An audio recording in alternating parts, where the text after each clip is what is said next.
Bismillahirrahmanirrahim. Assalamualaikum warahmatullahi wabarakatuh.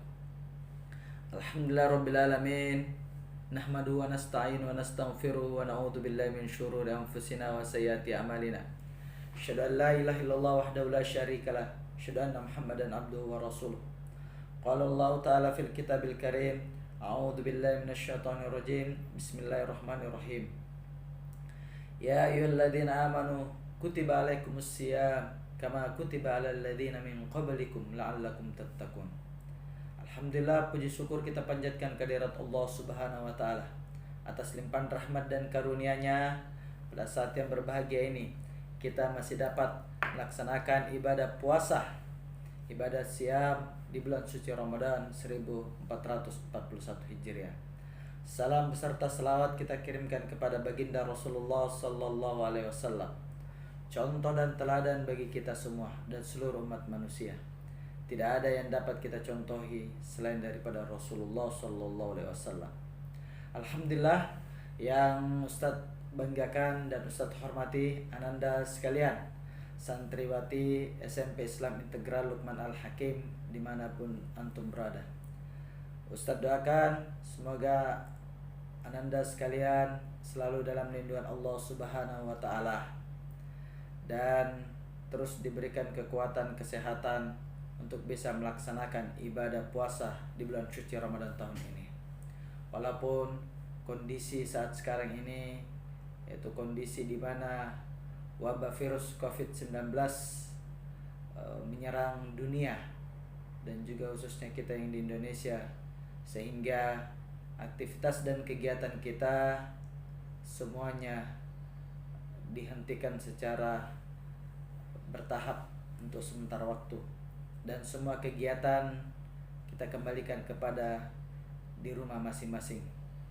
Tapi itu tidak mengurangi semangat kita untuk melaksanakan ibadah puasa, sholat tarawih, qiyamul lail, witir, baca Quran, zikir, murojaah, hafalan, dan belajar, semuanya dialihkan di rumah, dan itu tetap kita laksanakan dengan penuh semangat.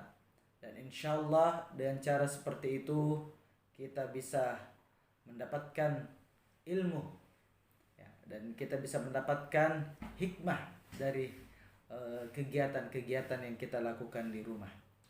Dan tentu ini menjadi motivasi bagi orang tua untuk bisa lebih dekat lagi kepada putrinya, dan juga ananda sekalian bisa lebih banyak memanfaatkan waktu dengan keluarga di rumah, bisa berbagi nasihat, berbagi cerita, dan juga saling memurojaah hafalan, saling mengoreksi hafalan, dan insya Allah semuanya tujuannya adalah untuk kebaikan.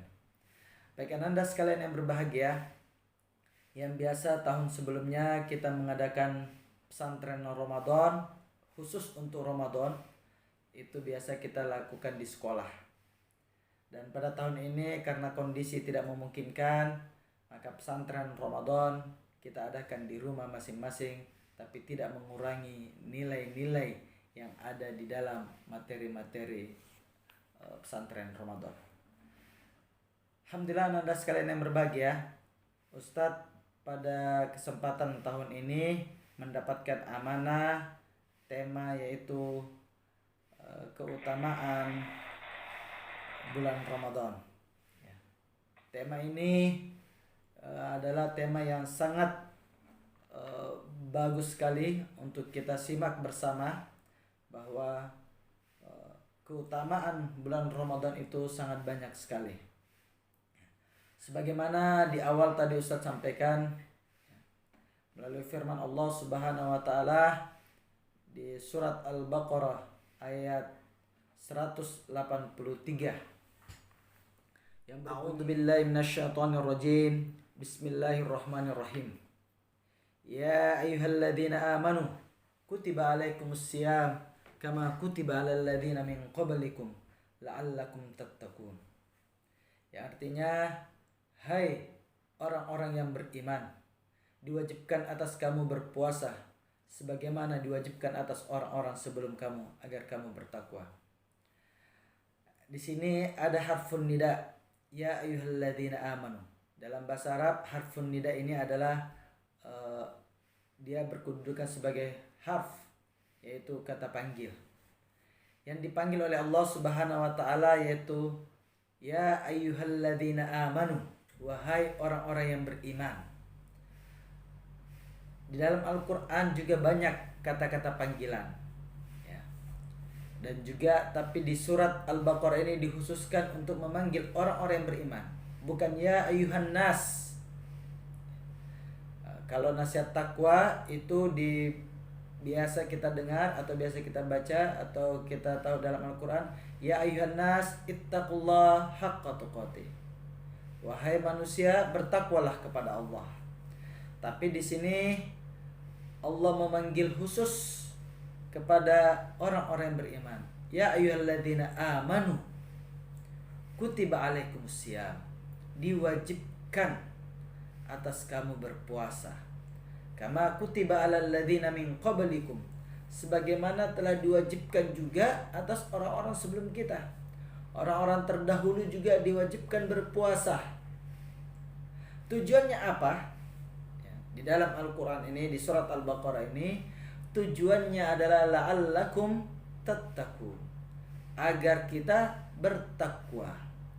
Orang yang sudah beriman ditingkatkan lagi kualitasnya agar menjadi orang-orang yang bertakwa. Nah, orang-orang yang bertakwa inilah yang akan nanti bisa atau layak untuk mendapatkan surga Allah Subhanahu wa taala. Kalau hanya dia beriman, ya, sekedar beriman, tapi dia tidak bertakwa, dia mengucapkan dua kalimat syahadat, beriman kepada Allah dan Rasulnya, tapi dia tidak bertakwa kepada Allah, maka sia-sialah imannya. Nah, makanya banyak orang Islam, ya, banyak orang yang berpuasa, tapi dia tidak mendapatkan nilai puasanya. Dia hanya mendapatkan lapar dan haus. Kenapa? Karena dia tidak melaksanakan puasa berdasarkan imanan wahtisaban. Ya. Dia tidak melaksanakan dengan kesungguhan, dengan keyakinan, dengan niat yang tulus karena Allah Subhanahu wa taala.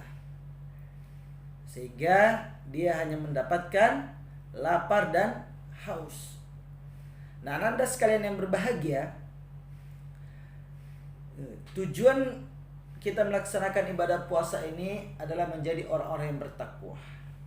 Takwa itu adalah melaksanakan segala perintah-perintah Allah dan menjauhi segala larangan Allah Subhanahu wa taala. Semua larangan-larangan Allah kita tinggalkan. Nah, di bulan puasa dilarang untuk makan di siang hari, padahal itu halal. Ya, halal. Makan itu sesuatu yang halal. Ya, selama itu kita dapatkan dari hal yang halal. Tapi di siang hari menjadi haram dia. Tidak bisa. Tidak boleh untuk kita laksanakan makan. Maka ketika kita makan, batal puasa kita. Inilah tujuannya untuk kita menjadi orang-orang bertakwa. Ya, semoga ya, dengan puasa yang kita lakukan ini ya bisa mengantarkan kita menjadi orang-orang yang bertakwa.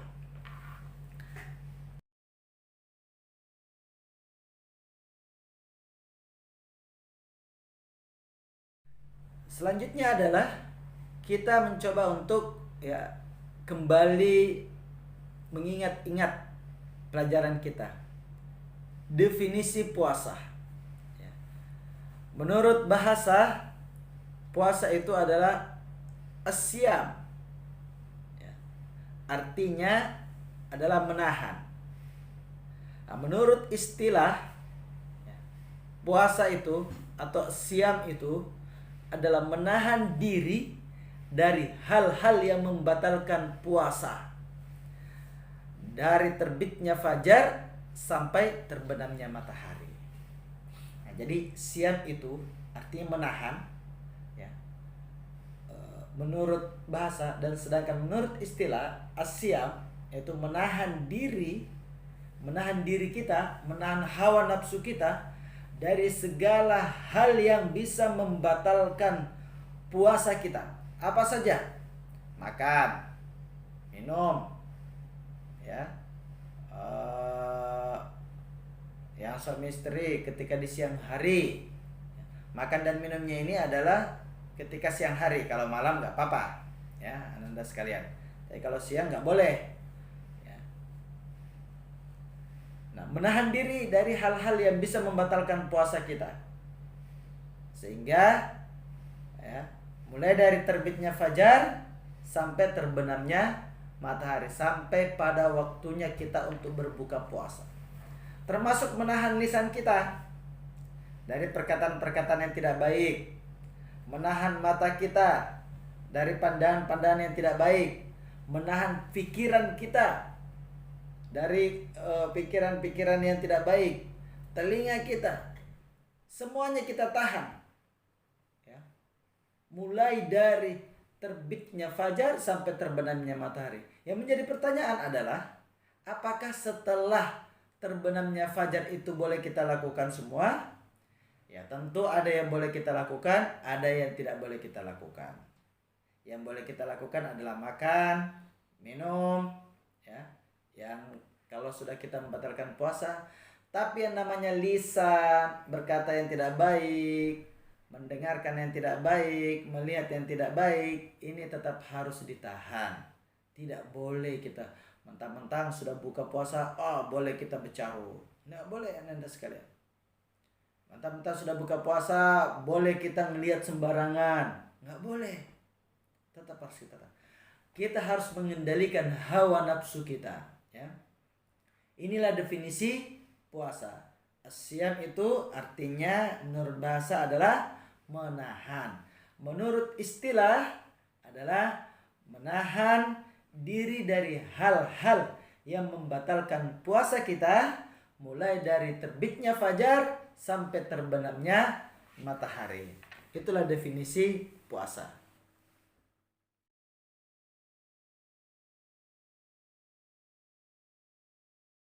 Nah, materi selanjutnya adalah kapan puasa ini dimulai? Ya, kapan puasa Ramadan ini disyariatkan? Kita akan membuka sejarah, ya. Allah Subhanahu wa Ta'ala mewajibkan untuk berpuasa Ramadan itu pada hari kedua bulan Sya'ban, ya, tahun kedua Hijriah, ya. Jadi hari kedua bulan Sya'ban tahun kedua Hijriah itu turun syariat puasa. Kewajiban puasa juga telah diwajibkan kepada umat-umat sebelum Nabi Muhammad. Ya, jadi umat sebelum Nabi Muhammad juga sudah diwajibkan untuk berpuasa. Tentu dengan kondisi atau ketentuan yang pada saat itu. Ya. Bahkan berpuasa tidak hanya dilakukan oleh manusia, juga dilakukan oleh makhluk Allah lainnya. Di antaranya berpuasanya induk ayam ketika ia sedang mengerami telurnya. Berpuasanya ulat dalam kepompong sehingga menjadi kupu-kupu. Nah, jadi puasa itu mengantarkan kita menjadi yang lebih baik.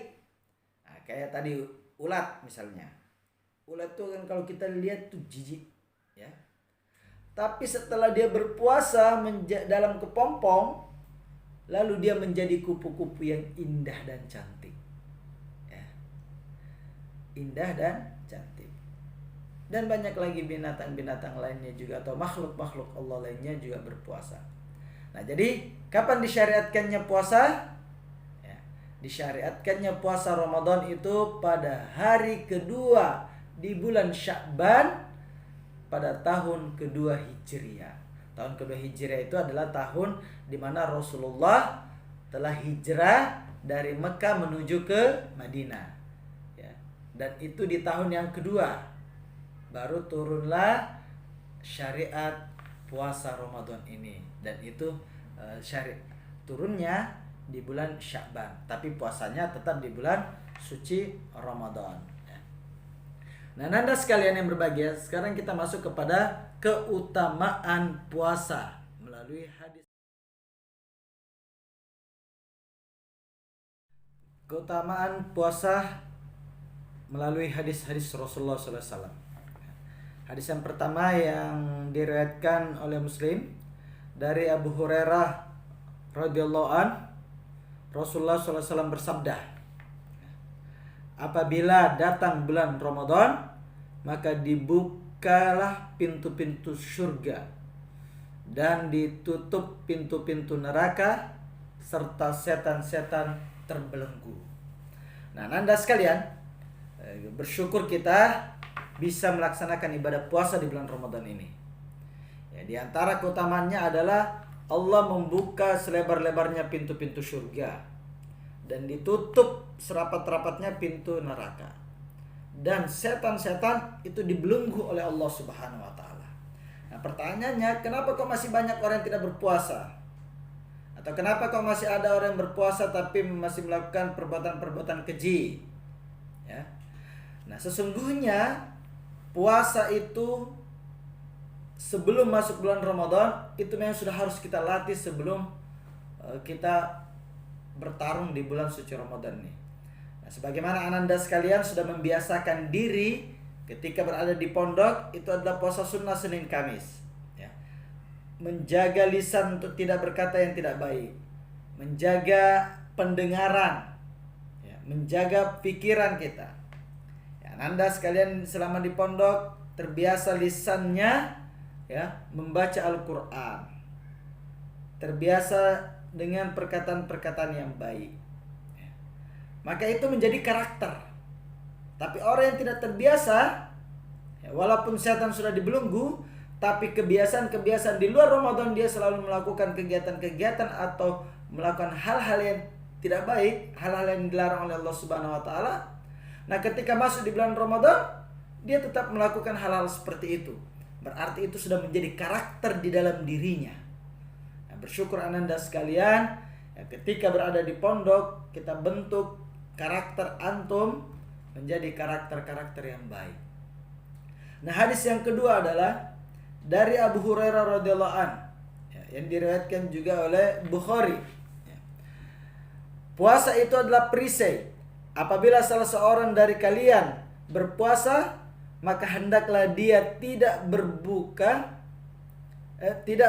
keji dan membodohi dirinya. Nah, puasa itu adalah perisai benteng bagi diri kita.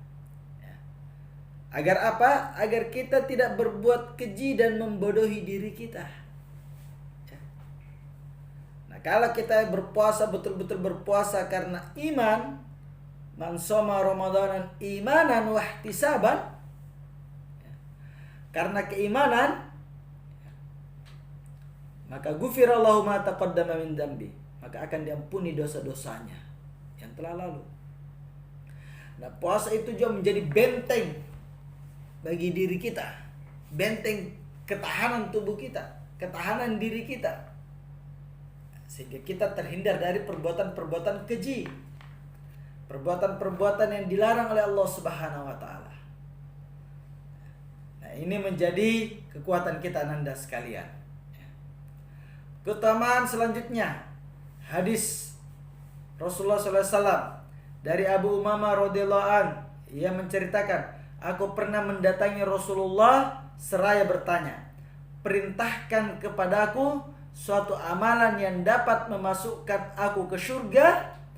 Lalu beliau menjawab, hendaklah kamu berpuasa, karena puasa itu merupakan amalan yang tidak ada tandingannya.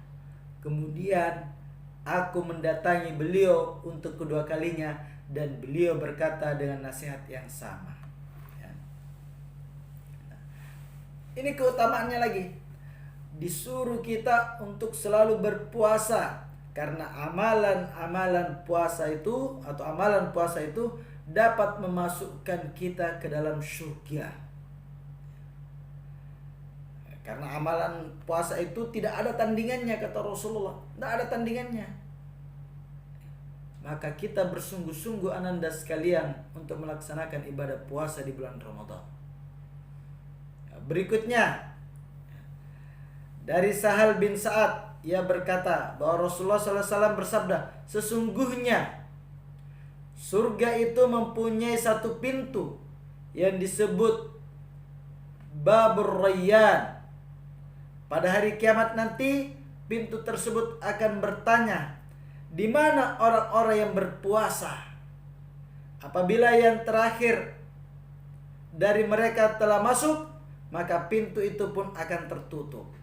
Jadi orang-orang berpuasa itu nanti khusus pintu surganya, yaitu Babur Rayyan, pintu Rayyan. Dan pintu ini akan bertanya, mana orang-orang yang berpuasa? Ayo sini masuk.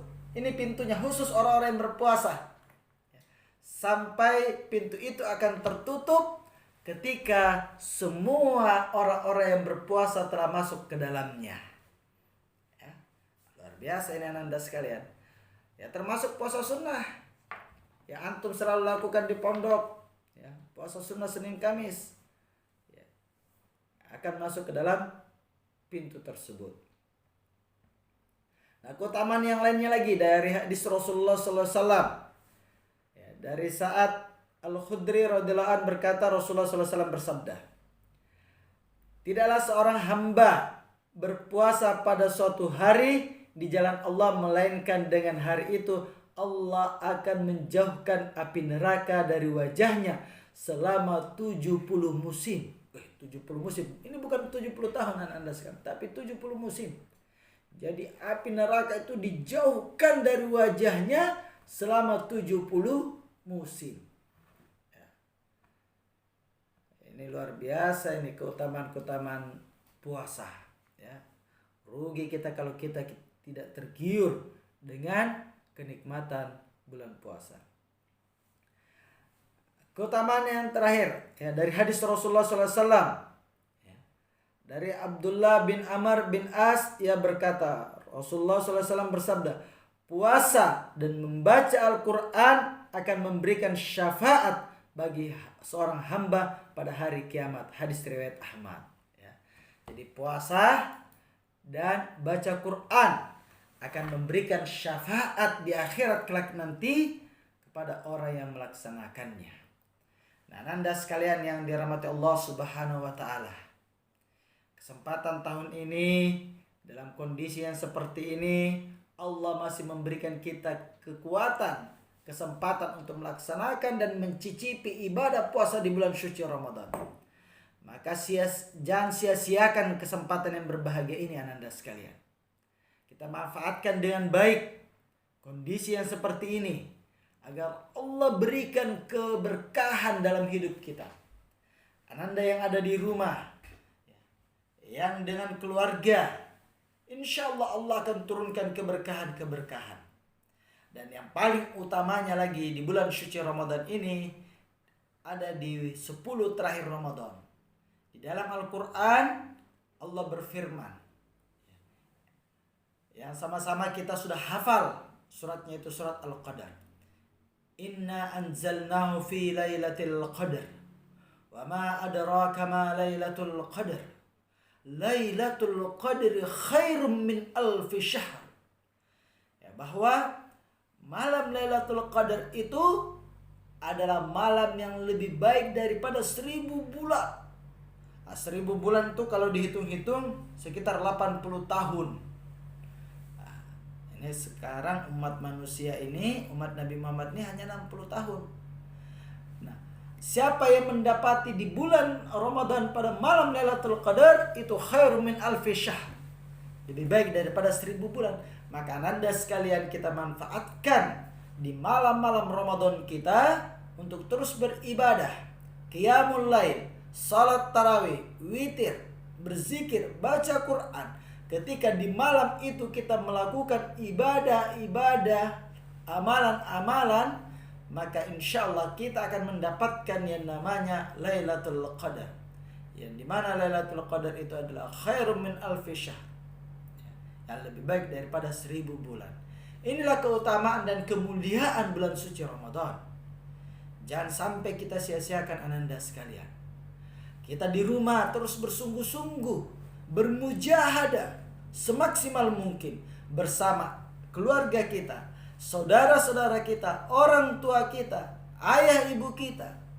Kita manfaatkan bulan Ramadan dengan baik agar kita menjadi orang-orang yang bertakwa. La'allakum tattaqun. Ananda sekalian yang berbahagia, yang dirahmati Allah Subhanahu wa taala. Semoga penyampaian yang singkat ini memberikan motivasi kepada kita untuk terus bersungguh-sungguh melaksanakan ibadah puasa di bulan Ramadan, sehingga kita menjadi orang-orang yang bertakwa. Dan Ustadz doakan semoga ananda sekalian selalu dalam lindungan Allah Subhanahu wa taala, selalu dalam keberkahan di bulan Ramadan. Keluarga ananda sekalian diberikan perlindungan oleh Allah Subhanahu wa taala. Ayahnya yang masih bekerja dilindungi oleh Allah Subhanahu wa taala, dimudahkan untuk mencari rezeki. Yang di rumah, ibunya juga yang di rumah terus juga dilindungi oleh Allah Subhanahu wa taala, dan ananda semua beserta keluarga dilindungi oleh Allah Subhanahu wa taala. Dan kita berdoa semoga wabah ini, virus ini, COVID-19 ini cepat diangkat oleh Allah Subhanahu wa taala, dan kita bisa melaksanakan sholat Idul Fitri bersama-sama di tanah lapang. Dan ananda sekalian kembali ke pondok dalam keadaan senang, gembira, dan bisa kembali melaksanakan pembelajaran seperti biasa. Demikian dari Ustadz. Mohon maaf atas segala kekurangan dan kehilafannya. Apabila ada kata-kata yang kurang berkenan dan juga ada ucapan-ucapan yang kurang baik, mohon dimaafkan karena manusia tidak luput dari salah. Demikian, wabillahi taufiq wal hidayah. Assalamualaikum warahmatullahi wabarakatuh. Tetap semangat. Allahu Akbar.